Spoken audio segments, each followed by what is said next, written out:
अस्सलाम वालेकुम, welcome to my channel all about pharm D. और आज हम डिस्कस करेंगे हेपेटाइटिस के बारे में। So what is hepatitis and pathogenesis, symptoms and types of hepatitis, treatment and prevention. So basically hepatitis is in the inflammation of liver which may be caused by a virus, may be drug induced or may be due to alcohol or any other metabolic disorders, ठीक है, and may be due to a virus. So liver one of the major organ है for filtering the infections, involved in detoxification, process nutrients and filters the blood. So these are the normal physiological functions of the liver. So basically इसमें क्या होता है कि इसमें store होती है glucose in the form of glycogen, homeostasis, secretion, excretion, senses of many clotting factors. It's involved in the metabolism, vitamin D. It's involved in the filtration of antigens and clearance of many drugs. So these are basically the normal functions. So what is chronic and acute hepatitis? Acute hepatitis is basically with the onset of the jaundice, and there are elevated serum aminotransferase levels. Okay? And its limit, the infection may occur up to 6 months, not more than that. And chronic is basically an inflammatory condition. It involves hepatocellular necrosis for more than 6 months. And the most common causes to chronic hepatitis that are hepatitis B and C. So pathogenesis, इसमें hepatitis की viral infections हो सकती हैं B, C and D, cytomegalovirus, Epstein Barr virus, rubella virus, and metabolic disorder में Wilson disease, antitrypsin deficiency, and there में autoimmune hepatitis. And then the drug induced methyldopa, nitrofurantoin, sulphonamides and propylthiouracil. So what are the symptoms? Basically sometimes asymptomatic, there will be no symptom, ठीक है, और sometimes abdominal pain, hepatomegaly, and less common symptoms myalgia, arthralgia and headache वगैरह, ठीक है. And sometimes they are jaundice में occur, ठीक है, yellowing of the eyes, ठीक है. So these are basically the symptoms. So what is hepatitis A and its causative agents? So it is basically globally इससे 15 million people affect होते हैं annually, ठीक है, and it's transmitted fecal oral route, and it's mostly in the areas where there is contaminated water and poor sanitation. So treatment जो है mostly supportive होता है and can be prevented through vaccination. ठीक है. Hepatitis B में जो हमारे पास symptoms आ जाते हैं वो नॉजिया है, vomiting, anorexia, scleral icterus and jaundice. So 500 million are usually affected in chronic hepatitis जो है इसमें presence of surface antigens होते हैं, hepatitis B surface antigens for more than 6 months. और ये it is transmitted by percutaneous, like to the exposure of skin, and perinatal exposure at the time of before and after birth. And then blood transfusion, and it may be acute or chronic. Acute phase is usually resolves in within 6 months, but chronic phase may lead to liver cirrhosis and death. सो इसके treatment में जो है हमारे पास होते हैं पिगाइलेटेड interferons. Basically पिगाइलेटेड interferons वो होते हैं, एक हम यूज़ करते हैं मोनोथेरेपी ऑफ इंटरफेरॉन्स, एक होती है पिगाइलेटेड इंटरफेरॉन्स. जो मोनोथेरेपी होते हैं वो तो इंटरफेरॉन्स होते हैं, ठीक है, अल्फा इंटरफेरॉन्स जो है वो यूज़ किए जाते हैं. लेकिन जो पिगाइलेटेड हो रहे हैं they are with along with propylene glycol. उससे क्या होता है, जो इंटरफेरॉन्स की जो एफिकेसी होती है वो इन्हांस हो जाती है, ठीक है. उन पिगाइलेटेड होने की वजह से दे आर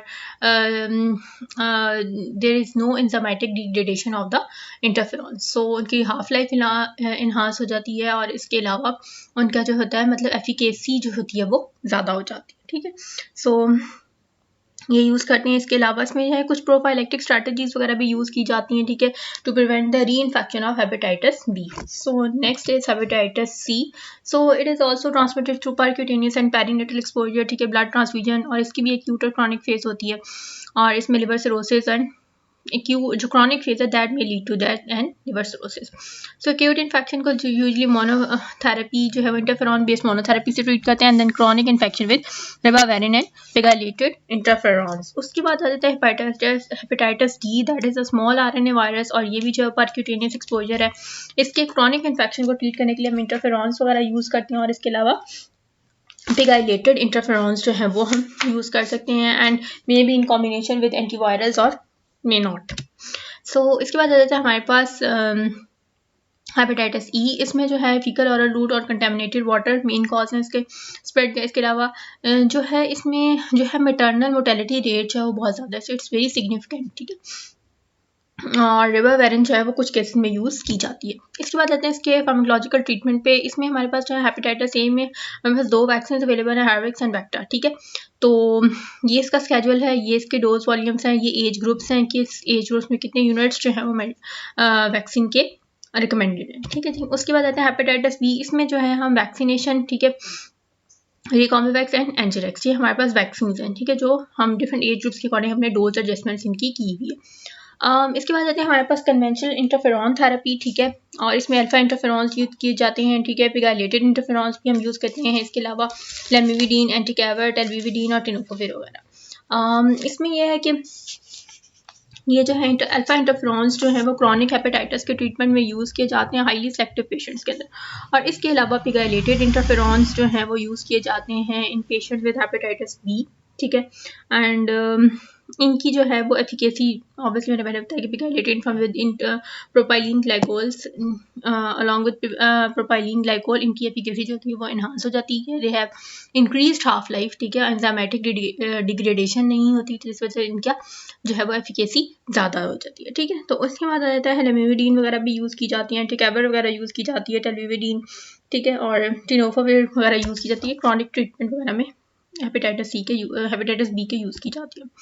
उसके बाद देखते हैं हेपेटाइटिस सी। सो बेसिकली इसमें एक एल्गोरिथम ट्रीटमेंट बताया हुआ है। बेसिकली सबसे पहले किया जाता है कि डायग्नोसिस किया जाता है on the basis of the enzyme liver enzymes की बेस के ऊपर, ठीक है। उसके बाद हम suitability of therapy and contraindications discuss करते हैं, ठीक है, और discuss the side effects and treatment outcomes को डिस्कस किया जाता है, ठीक है। HCV की जीनोटाइप टेस्ट की जाती है, ठीक है। फॉर जीनोटाइप 1 जो है वो थेरेपी को स्टार्ट किया जाता है विद पिगाइलेटेड इंटरफेरॉन्स, ठीक है, और डोज जो है वो इसकी 180 mg होती है, ठीक है, वीकली का पिगाइलेटेड इंटरफेरॉन्स, ठीक है। तो इस तरह से जो है वो बॉडी वेट के अकॉर्डिंग उसके यूज़ की जाती है। फिर जीनोटाइप 2 और 3 में जो है वो start the therapy with the pegylated interferon, ठीक है। इसमें भी डोज एडजस्टमेंट की जाती है अकॉर्डिंग टू द वेट, ठीक है। ओरल सोल्यूशन रिबाविरिन के भी दिए जाते हैं, ओरल रिबाविरिन भी यूज़ की जा सकती है 800 mg डेली, ठीक है, इन 2 डिवाइडेड डोजेस।